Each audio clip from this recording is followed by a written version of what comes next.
Practice eight 6.2 का question number 5। Question में क्या दिया है, अ storm broke a tree. A storm broke a tree, अब अज्यूम करते हैं ये वो ट्री है, ओके। अब स्टॉर्म आया है जिसकी वजह से ये जो ट्री है ये ब्रोक हो गया है and the tree top rested 20 metre from the base of the tree. तो अज्यूम करते हैं कि ट्री जो है ना ये स्टॉर्म की वजह से टूट गया, ओके। और ये ट्री टूट के जो गिरा है नीचे, ये इसका ट्री का जो टॉप है ना ये बेस से 20 metre away,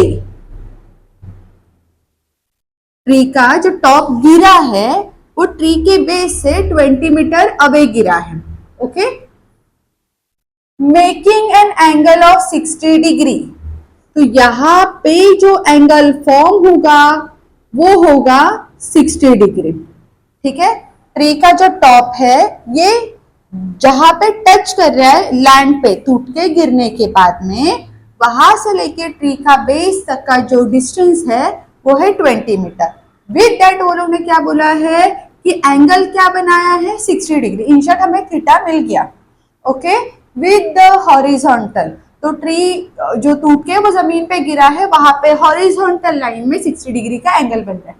find the height of the tree. तो अगर आप प्लीज ध्यान से देखो, हमारा जो राइट एंगल ट्रायंगल यहां से यहां तक जो फॉर्म हो रहा है ना, इसमें आपके पास में आपका एडजेसेंट साइड है, आपकी थीटा है। आपको फाइंड आउट क्या करना है, ट्री की हाइट जो ब्रोक होने के पहले ट्री पूरा सही सलामत था, तो वो हाइट हमें फाइंड आउट करनी है। तो उसके लिए देखो राइट एंगल ट्रायंगल में हमें पहले फर्स्ट ये पार्ट फाइंड आउट करना होगा। ये पार्ट फाइंड आउट करने के साथ साथ हमें ये पार्ट भी ढूंढना होगा, ये पार्ट भी फाइंड आउट करना होगा। ध्यान से देखो ये जो पार्ट है ट्री का वही गिर के यहाँ पे आया है, तो हम ऐसे कह सकते हैं ये जो पार्ट है वो इससे इक्वल है, तो ये पार्ट इससे इक्वल हो गया। अगर हम हमारे राइट एंगल ट्रायंगल में देखें तो हमारे लिए वो हाइपोटेनियस होगा। तो इन शॉर्ट अगर हमें हाइपोटेनियस मिला तो हमें पूरे ट्री की हाइट फाइंड आउट करने के लिए इजी होगा। राइट एंगल ट्रायंगल में आपके पास एडजेसेंट साइड है, आपके पास थीटा है। अगर आपने अपोजिट साइड फाइंड आउट किया तो ट्री की आपको height, some part of the height मिल जाएगी, और रिमेनिंग ट्री ब्रोकन होने के पहले की जो हाइट है वो फाइंड आउट करने के लिए हमें ये हाइपोटेनियस ढूंढना होगा। अगर हाइपोटेनियस मिलता है तो हमें ये हाइट प्लस ये हाइट करना होगा, आपको आपके ट्री का कंप्लीट हाइट मिल जाएगा। क्लियर है?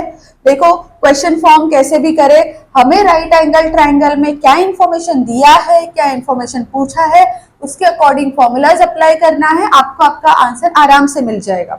ठीक है, हम स्टार्ट करते हैं सॉल्यूशन के साथ। देखो जो भी इंफॉर्मेशन रिक्वायर्ड है, गिवन पार्ट है अज्यूम करनी है, वो मैंने लिख के रखा है आपके लिए। ठीक है, तो देखो सॉल्यूशन में हमने क्या लिखा है, let segment A B represent the tree. Okay, तो मैंने यहाँ पे ट्री ड्रॉ किया था, वो अज्यूम करते हैं ये वो आपका पूरा ट्री है। ठीक है, before the storm tree gets broken at C. Storm आने के पहले की ट्री है ये, जे पॉइंट में ट्री टूट गया और वो ट्री का पार्ट नीचे गिर गया। तो इन शॉर्ट में ये पार्ट और ये पार्ट को इक्वल बोल सकती हूँ। यही वो पार्ट है जो टूट के नीचे गिरा है, यही वो पार्ट है जो टूट के नीचे गिरा है। ठीक है, broken part AC take the position of CD। AC ही आपका CD बन गया। आपको समझा ना, पूरा जो ट्री है उसका सम पार्ट टूट के जो नीचे गिरा है वही पार्ट होगा, वही हाइट होगा। ओके, तो AC जो हाइट है वो ट्री ब्रोकन होने के पहले, व्हेन ट्री वाज अनब्रोकन, और ब्रोकन होने के बाद में वही पार्ट आपको CD बन के मिल गया। ओके, तो therefore AC is equal to CD, इसे मैंने 1 दे दिया। BD का मेजर है आपके पास में 20 मीटर और CDB 60 डिग्री है। ये आपको दिया है क्वेश्चन में कि ये ट्री का जो टॉप है जो गिरा है हॉरिजॉन्टल में वो 60 डिग्री का एंगल बना रहा है। ठीक है, मैंने आपको समझाया। देखो मुझे ना इसमें पहले CB फाइंड आउट करना होगा, ट्री की पूरी जो हाइट है उसका कुछ पार्ट, ये मिलने के बाद में ये रिमेनिंग पार्ट फाइंड आउट अगर हम करते हैं, इन शॉर्ट हमें हाइपोटेनियस ढूंढना होगा, फिर मुझे ये दोनों को प्लस करना होगा। ये हाइट ही इधर है, ये दोनों को भी अगर हम प्लस करते हैं तो भी ट्री की पूरी हाइट हमें मिल जाएगी। ठीक है, आगे बढ़ते हैं। In right angled triangle CBD। अब देखो आपके पास में क्या इंफॉर्मेशन है इसमें, आपके पास थीटा के बाजू में जो साइड जा रही है वो है, मतलब एडजेसेंट साइड है, आपको अपोजिट साइड फाइंड आउट करनी है। आपके पास एडजेसेंट है, अपोजिट ढूंढना है, एडजेसेंट है अपोजिट। तो एडजेसेंट अपोजिट के लिए आपके पास क्या फॉर्मूला है, opposite adjacent tan theta. So tan theta is equal to opposite side upon adjacent side. Okay, आपकी अपोजिट tan थीटा यहाँ पे क्या लेना है, tan 60 की वैल्यू क्या है आपकी √3, वो आगे लेते हैं। अपोजिट साइड क्या है आपका, अपोजिट साइड है BC और एडजेसेंट साइड है BD। ओके, tan 60 की वैल्यू है √3, ये हमें टेबल में से मिला है। आपके पास BC का वैल्यू नहीं है, वो हमें फाइंड आउट करना है, और BD का वैल्यू है 20। ओके, तो अगर BC की वैल्यू आपको चाहिए तो बेसिकली क्या होगा, ये क्रॉस मल्टीप्लाई होगा। तो मैं ऐसे लिख सकती हूँ, therefore BC is equal to √3 into 20, therefore BC is equal to 20√3। अब यहाँ पे मुझे हमारे पूरे ट्री का कुछ पार्ट हाइट मिल गया, ये हाइट मिला 20√3। अब मुझे रिमेनिंग ये जो AC है ये फाइंड आउट करना होगा, बट AC एग्जैक्टली क्या है, AC वो पार्ट है जब ट्री ब्रोकन टूटा नहीं था, ट्री टूटने के बाद में वो सेम पार्ट CD बन गया आपका। तो हम ऐसे बोल सकते हैं कि अगर मुझे ये CD पार्ट फाइंड आउट किया जाए या CD मिला तो आपको रिमेनिंग जो ट्री का बचा हुआ हाइट है वो भी मिल जाएगा। ठीक है, तो हम उसके लिए क्या कर सकते हैं, देखो भी मुझे अगर CD फाइंड आउट करना है, मतलब मुझे हाइपोटेनियस फाइंड आउट करना है, तो हमारे पास में दो ऑप्शन है, या तो हम अपोजिट साइड और हाइपोटेनियस का फॉर्मूला लगा सकते हैं। देखो मेरे पास अपोजिट साइड है थीटा का और हाइपोटेनियस ढूंढना है, अपोजिट हाइपोटेनियस साइन थीटा से अपना काम हो जाएगा। और एक ऑप्शन है आपके पास एडजेसेंट साइड है और हाइपोटेनियस, एडजेसेंट हाइपोटेनियस दोनों का के लिए आप cos थीटा का फॉर्मूला लगा के भी फाइंड आउट कर सकते हैं। मैं साइन थीटा के साथ जाती हूँ। ओके, सो साइन थीटा का फॉर्मूला आएगा opposite side upon hypotenuse. Sine theta मेरे लिए क्या है, साइन 60 डिग्री। अपोजिट साइड क्या है, BC अपॉन हाइपोटेनियस है CD। साइन 60 की वैल्यू क्या आएगा, from the table √3 upon 2। BC क्या है आपके पास में, BC है 20√3 और CD हमें फाइंड आउट करना है। ओके, अब देखो इसका कैलकुलेशन कैसे होगा, क्रॉस मल्टीप्लाई। तो मैं ऐसे लिख सकती हूँ √3 into CD is equal to 20√3 into 2। देखो √3 इंटू CD 20√3 इंटू 2। आगे क्या बचेगा, देखो CD is equal to 20√3 into 2 as it is upon √3। ठीक है, √3 cut, CD is equal to 20 into 2, therefore CD is equal to 22 ज़ा 40।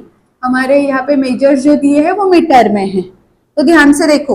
अब मुझे ये जो CD पार्ट है ना वो मिला है 40 मीटर।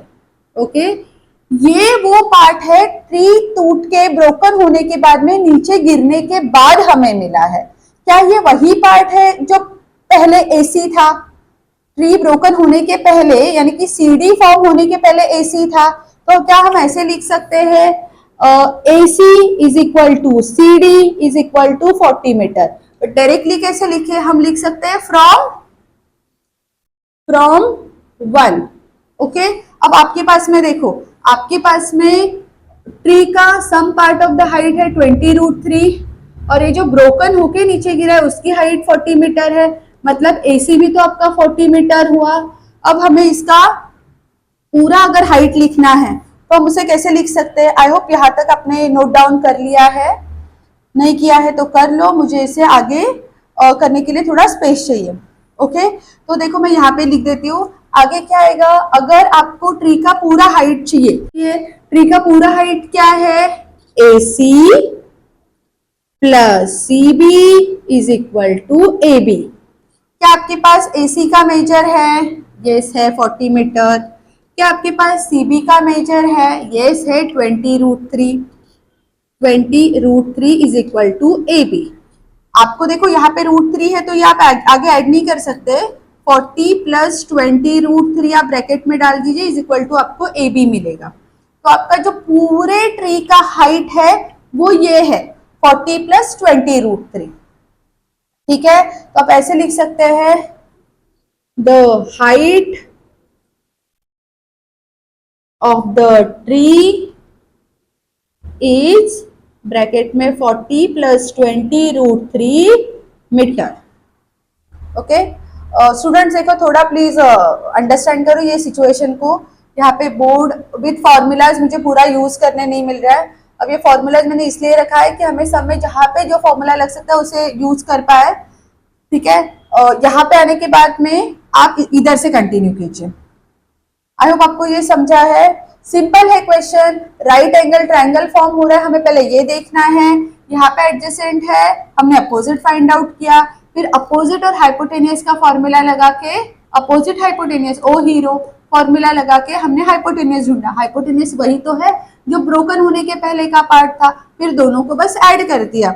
√3 है तो 40 प्लस 20 नहीं करना है। क्लियर है?